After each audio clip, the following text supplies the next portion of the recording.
इन सर्प जैसे दिखने वाली वृक्षों की इन जड़ों के कारण ही ऐसे शिवलिंग अब विलुप्त हो चुके हैं। जललिंग।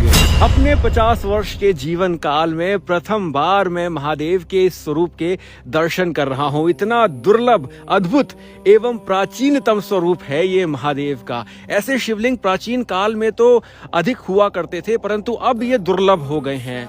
शिवलिंगों के इस स्वरूप का उल्लेख आपको शिव पुराण की रुद्रकोटि संहिता में मिल जाएगा, स्कंद पुराण के काशी खंड में मिल जाएगा और लिंग पुराण में भी मिलता है। ये ऐसे शिवलिंग हुआ करते थे जो स्वयंभू थे, परंतु कुएं के बीचों बीच स्वयंभू शिवलिंग उत्पन्न होते थे।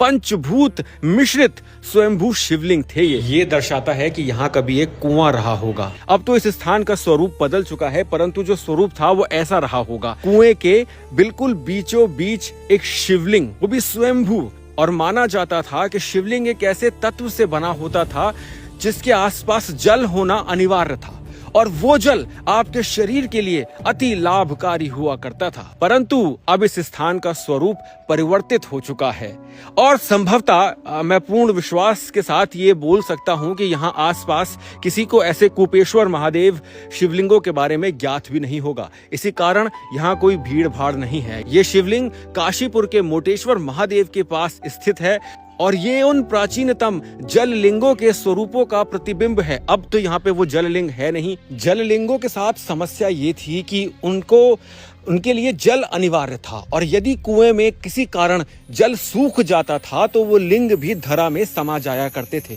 और यदि कुएं का जल दूषित भी हो जाता था तब भी वो जललिंग पृथ्वी में समा जाया करते थे।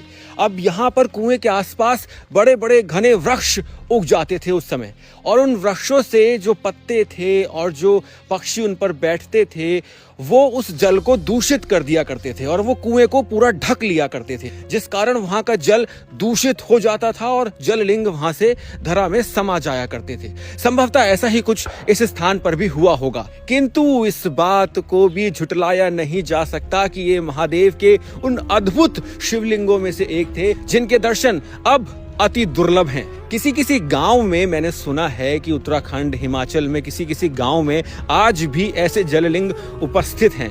यदि अवसर प्राप्त हुआ तो उनके दर्शन भी आपको अवश्य कराऊंगा। और यदि आपने आज कुछ नया जाना हो तो कमेंट में हर हर महादेव लिखकर अवश्य जाइएगा। हर हर महादेव।